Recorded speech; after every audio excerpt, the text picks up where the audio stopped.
Olá, meu nome é Antônia Dália, sou estudante do 6º período do curso de Geografia, da Universidade Estadual do Piauí, campus Clóvis Moura, E hoje eu vou falar um pouco da China na globalização. No primeiro momento eu vou mostrar essa imagem, que ela ilustra um dos aspectos fundamentais da economia chinesa, Esse é o edifício Galaxorro, que é um edifício, que contém muitos escritórios, lojas, casa de entretenimento, entre outros, que fica localizado em Pequim, na China, Como eu já falei, esse é um dos aspectos fundamentais da economia chinesa, E assim, desde que abriu sua economia para o capitalismo, a China tem sido a economia que mais cresce no mundo, Prova disso, é esse gráfico que mostra a evolução do PIB chinês de 1998 a 2015. Percebe-se que em 2007 o PIB chinês tem o seu maior crescimento. E anos anteriores, em 2007, o PIB chinês tem as variações, por fatores que vou mencionar mais à frente, e posteriormente também. Principalmente o PIB chinês, a partir de 2012, dá uma desacelerada e uma queda acentuada, mas isso não significa que ela não tenha, o PIB chinês não tem um crescimento, a economia chinesa não tem um crescimento, em relação a outros países, ficando apenas atrás dos Estados Unidos, certo? E assim, e quais são essas variações que contribuíram para que houvesse esses períodos menos favoráveis do PIB chinês? A crise asiática de 1998 e 99, que foi um período de recessão, ou seja, de recuo da economia, que atingiu grande parte dos países asiáticos, os chamados tigre asiático, que afetou a economia do mundo inteiro. Como nós sabemos, quando um país, os países que são integrados na globalização, no capitalismo, quando um entra em crise,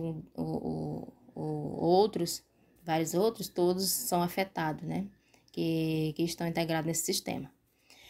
E aí, também, outros fatores que contribuíram para que houvesse esses períodos menos favoráveis foi as crises mundiais de 2008 e 2011. De 2008, que foi quando o banco Lehman Brothers veio à falência, com a crise imobiliária, pegou todo mundo de surpresa e tal, E também em 2011, quando os Estados Unidos estavam em crise, estava muito endividado, houve até um debate no Congresso Nacional para que se estendesse a crise, as dívidas dos Estados Unidos. E também, nesse período, os países da Europa, também entraram em crise, E aí, isso atingiu vários países do mundo, E também, por conta desses fatores mencionados, houve uma desaceleração de sua economia, a partir de 2012, Mas isso não significa que não teve um crescimento em relação aos outros países, menos os Estados Unidos, Sendo que em 2010, a China ela se tornou a segunda maior economia do mundo, em 2010, ultrapassando o Japão, ultrapassando o Japão e a Alemanha, que era um país que estavam em expansão econômica. E aí, por consequência disso, por se tornar a segunda maior economia do mundo, em 2014, a China se torna a maior exportadora do mundo, exportando suas mercadorias, principalmente para os Estados Unidos, União Europeia, Japão e Coreia do Sul, Percebe-se que esses parceiros, de exportação da China, em anos anteriores, eles estavam em crise, esses países. E aí, por isso, houve essa desaceleração do seu PIB a partir de 2012, Mas também a China, por conta do seu crescimento econômico, em constante expansão, e também da sua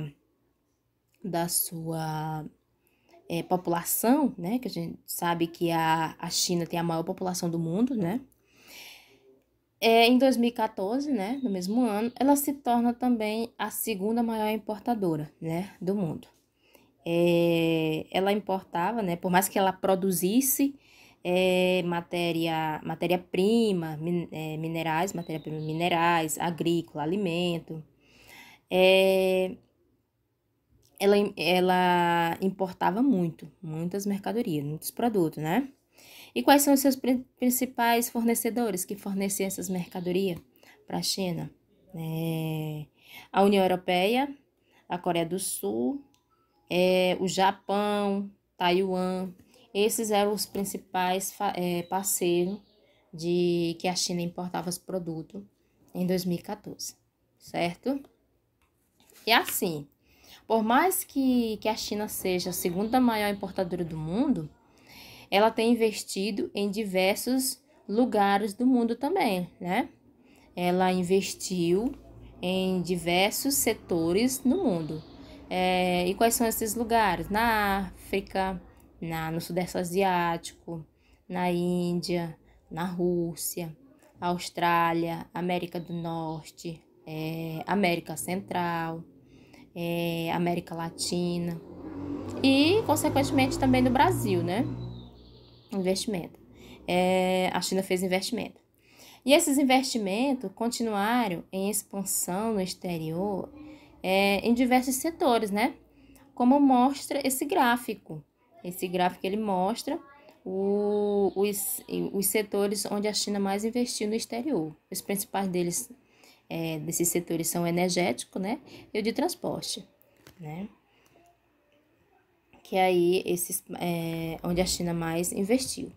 Mas assim, mas quais foram os principais países onde a China fez investimento? Um deles foi os Estados Unidos, né? O outro a Austrália e o outro foi a Rússia, onde ela mais investiu. Isso eu estou falando de países, né? Mas falando de continente, o continente onde a China mais investiu foi na África, né? Os chineses investiram nesse continente mais que os organismos financeiros internacionais, que é o FMI e o Banco Mundial. Eles investiram principalmente nos setores energético e de transporte, né? E aí, como é que ela faz esses investimentos? Assim, esses organismos internacionais, como o FMI e o Banco Mundial, para eles concederem empréstimo, eles exigem normas, né? Muito rígidas, né? Programa de ajuste de impostos, né? Para fazer esses investimentos em outros países. E a China não, né? Ela concedeu empréstimo a taxas de juros muito baixos e sem esses rígidos programas de ajuste de impostos desses organismos, né? E aí, como mostra esse gráfico, né? Esse gráfico aí de 2008 a 2014 aí que mostra esses investimentos diretos na China, né? E aí tá esses países, na China, nos investimentos diretos esses são os investimentos direto da China, né? E aí estão esses países aí da África, que a China fez esses investimentos, e também nesses mesmos países, o quanto a diferença é muito grande dos investimentos feitos pela China e os investimentos feitos pelo FMI, né? É uma diferença muito grande, certo? Então, era isso que eu tinha para falar, né, sobre a China na globalização, né, e suas consequências, certo? E aqui adiante, eu vou fazer uma perguntinha, né?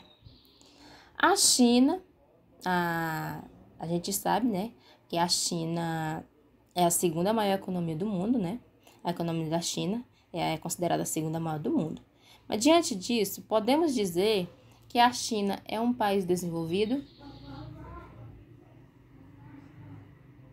Não, né, gente? Por mais que a China tenha um PIB, o segundo maior PIB do mundo, atrás apenas dos Estados Unidos, né?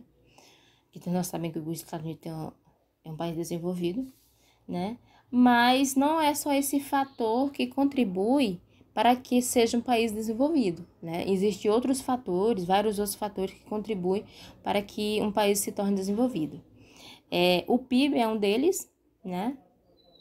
Mas também a renda per capita é outro fator que contribui. A gente sabe que a China não tem uma renda per capita boa, é uma distribuição de renda boa, né? O índice de desenvolvimento, onde analisa a qualidade de vida da sociedade, a mortalidade infantil, o índice de analfabetismo. E a gente sabe que a China tem vários problemas sociais. Então é isso, gente, e muito obrigada.